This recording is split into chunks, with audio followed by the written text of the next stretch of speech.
Quindi se anche tu stai avendo problemi di questo tipo, ecco tutto quello che devi sapere.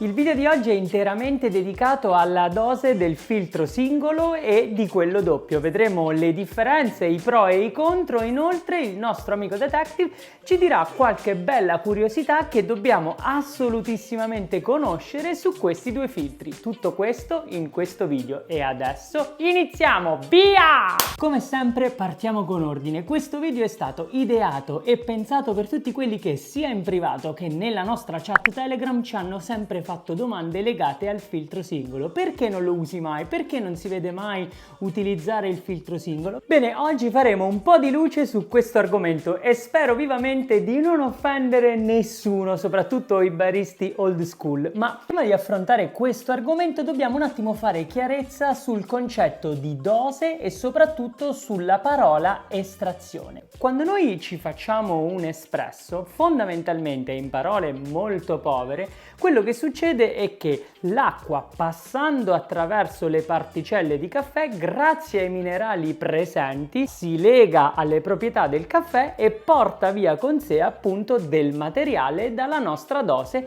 fino a finire all'interno della nostra tazzina. Ora, in teoria, maggiore materiale estraiamo, maggiore sapore riusciremo ad avere in tazza fino ad un certo punto, perché purtroppo superata una certa soglia il sapore del nostro caffè si trasformerebbe in bruciato, cenere e molto amaro.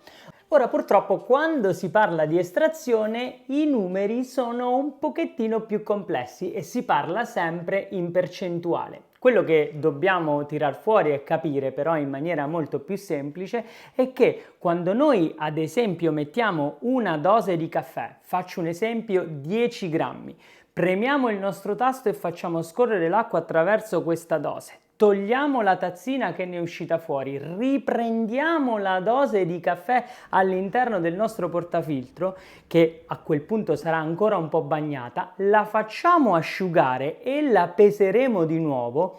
Quello che sarà il suo peso non sarà più quello iniziale, quindi i 10 grammi, ma avremo un peso diverso.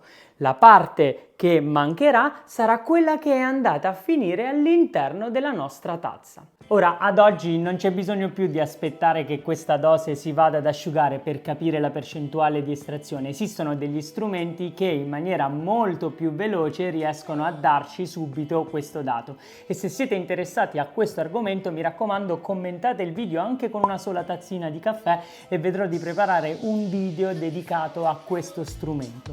Quello che dobbiamo tenere a mente però quando si parla soprattutto di espresso come metodologia di estrazione è che la qualità dei materiali e degli strumenti che noi dobbiamo utilizzare è molto importante per la riuscita di un buon prodotto.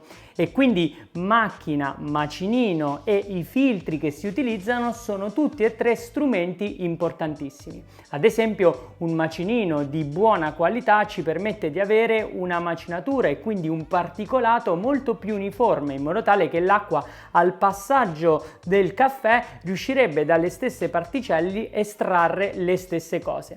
Una macchina da caffè, come per esempio quella che utilizzo io in questo video, è fatta in modo tale da avere dei materiali e della qualità dei materiali molto più importante e molto più efficiente rispetto a magari macchine molto più basiche. E soprattutto anche i filtri che utilizzo sono, diciamo, di altissima qualità perché ci aiutano nel passaggio dell'acqua in maniera molto più uniforme. Questo è uno dei motivi per il quale quando voi mi scrivete in privato nella chat Telegram che macchina devo usare, che macinino posso prendere, prima di darvi un'idea e di rispondervi vi faccio sempre diverse domande per capire alcune cose in modo tale da suggerirvi qual è la via diretta e soprattutto la via migliore per il vostro caso. Quindi, per ricapitolare in maniera molto veloce, quando si parla di estrazione di materiale si parla di un vero e proprio lavoro e più noi aumentiamo la dose di caffè, più lavoro le nostre attrezzature dovranno fare per estrapolare questo materiale. Quindi adesso, tenendo a mente questo concetto, andiamo un pochettino avanti. Questo è un filtro singolo, mentre questo è un filtro doppio. La motivazione per il quale si vede molto di più l'utilizzo di questo filtro rispetto a questo è legato principalmente a una costanza di riuscita del nostro espresso. Se voi ad esempio andate dal vostro barista di fiducia e gli ponete questa domanda: con quale dei due hai sempre più problemi? Sono sicuro che la risposta sarà sempre legata a questo portafiltro. E adesso cerchiamo di capire il perché, ma lascerò la parola al nostro amico detective che ci spiegherà qualche curiosità importante da conoscere. Parto subito nel farvi vedere i due filtri a confronto. Questo è un filtro singolo, mentre questo è un filtro doppio. Ora, di ognuno di questi due sappiamo che ne esistono di diversi modelli che si differenziano per forma, ma soprattutto per la loro grandezza. Parliamo subito del filtro doppio, che si differenzia in base al modello della macchina per il diametro di larghezza, ma principalmente per, come stavamo dicendo, una questione di dosi, tanto che i filtri doppi si possono trovare con grandezze che variano dai 14 fino agli oltre i 26 grammi. C'è da aggiungere anche che grammature sopra i 16 grammi sono più legate a mercati stranieri come l'Inghilterra, l'Australia, Nord Europa, America, eccetera. Noi in Italia siamo principalmente abituati ad utilizzare grammature per il doppio espresso che si aggirano tra i 14 e un massimo di 16 grammi. Questo credo sia legato più per una questione di regolamentazione, ma soprattutto anche per una questione di costi di vendita dell'espresso in Italia, che rispetto al resto del mondo è molto più bassa. Detto questo, però, adesso vediamo un po' la parte più tecnica. Quando noi mettiamo la nostra dose in un filtro doppio, l'acqua verrà spinta in maniera molto omogenea su tutta la superficie del filtro in maniera totalmente diretta. Questo a patto che noi abbiamo una buona macinatura, abbiamo distribuito bene il caffè, abbiamo livellato la nostra dose e abbiamo pressato in maniera corretta. E se sei interessato a tutti questi passaggi e le motivazioni e le spiegazioni, ti consiglio di vedere il video che ho postato qualche settimana fa. Il link lo trovi sotto nelle descrizioni.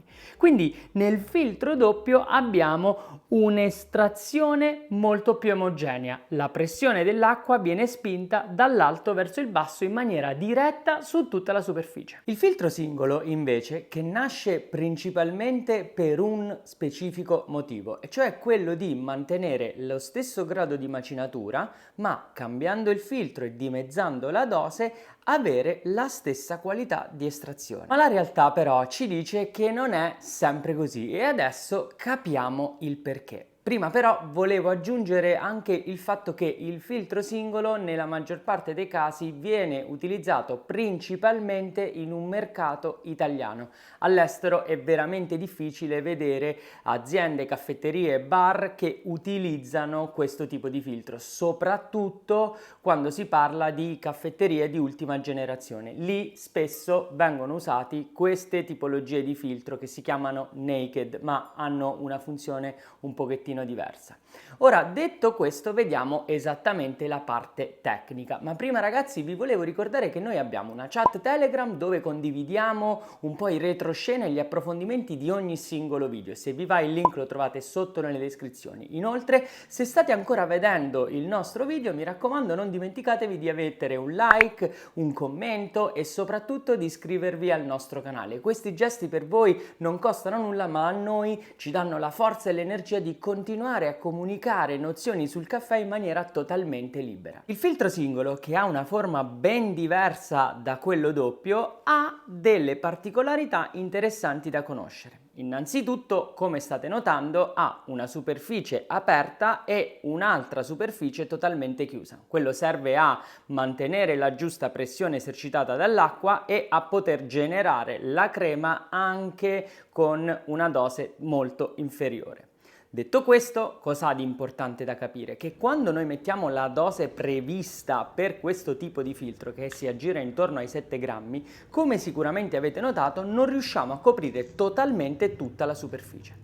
E l'acqua, quando verrà spinta dalla doccetta sulla posa di caffè, andrà a bagnare in maniera perpendicolare la dose di caffè, ma quando toccherà la parte scoperta si accumulerà una parte di acqua e verrà spinta l'acqua anche in maniera trasversale.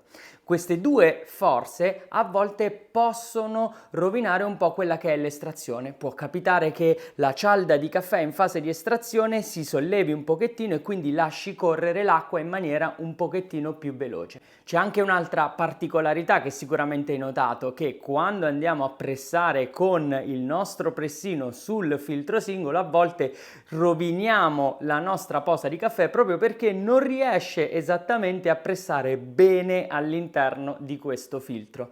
Queste sono tutte problematiche che alla fine di tutto andranno a creare un'incostanza di riuscita. Detto questo, non voglio dire che con il filtro singolo non si riescono ad avere degli ottimi espressi. Si può, c'è bisogno però di una cura un pochettino diversa, di conoscere questo meccanismo e soprattutto di utilizzare dei trucchettini che adesso vediamo nelle nostre soluzioni. La soluzione numero 1 potrebbe essere quella di aumentare la dose. Chiaro che ovviamente bisogna farla con criterio. Questa è la soluzione che viene adottata di più, diciamo, dai baristi un pochettino più esperti, cioè quello di aggiungere con un cucchiaino, maggiorare la dose del filtro singolo, coprire meglio la superficie totale del filtro e quindi rallentare il passaggio dell'acqua. Chiaro che se siamo in una situazione a casa, aumentare questa dose sarebbe meglio farla con l'utilizzo di una bilancia. Questo perché ci dà un'idea di qual è esattamente la dose iniziale in modo tale da essere poi più facile da replicare. E questa diciamo che potrebbe essere una soluzione. Questo però ci obbliga poi a fare che cosa? A non poter utilizzare il filtro doppio con il filtro singolo semplicemente scambiandolo, ma dovremmo trovare una macinatura diversa per il singolo rispetto a quella per il doppio. La seconda soluzione che sto riscontrando molto efficace e che mi ha permesso di fare quello che il filtro singolo è adatto a fare, cioè semplicemente una sostituzione di dose, è con l'aggiunta di questo pack screen. Semplicemente quello che permette di fare questo pack screen è quello di diffondere meglio l'acqua su tutto il pannello di caffè nonostante la dose è molto più piccola, quindi 7 grammi e non copre totalmente tutta la superficie.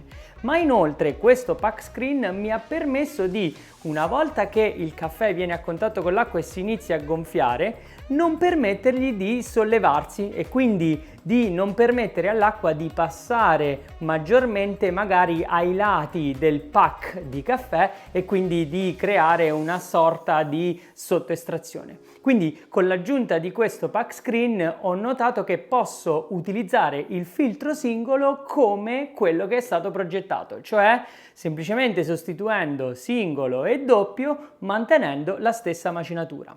Ma adesso voglio darvi qualche altro suggerimento e consiglio e soprattutto conclusione sul quando cambiare la dose. La prima cosa da capire è il come imparare a scegliere la dose iniziale. Parto nel dire che io consiglio sempre per un caffè singolo, per il filtro singolo, utilizzate dosi che variano dai 7 ai 10 massimo 11 grammi e per il filtro doppio dai 14 ai 18 grammi. Ecco, questi secondo me sono degli ottimi parametri di riferimento. Quello che sappiamo è che ad esempio in un filtro da 14 siamo in grado di inserire dai 13 ai 15, credo massimo 16 grammi. Ma come facciamo bene a capirlo se non c'è scritto da nessuna parte? Qui c'è un trucchetto old school. Una volta inserita una dose di riferimento aiutandoci con una bilancia, ad esempio in un filtro come questo andrò ad inserire 15 grammi di caffè, poggerò una monetina sopra la posa di caffè.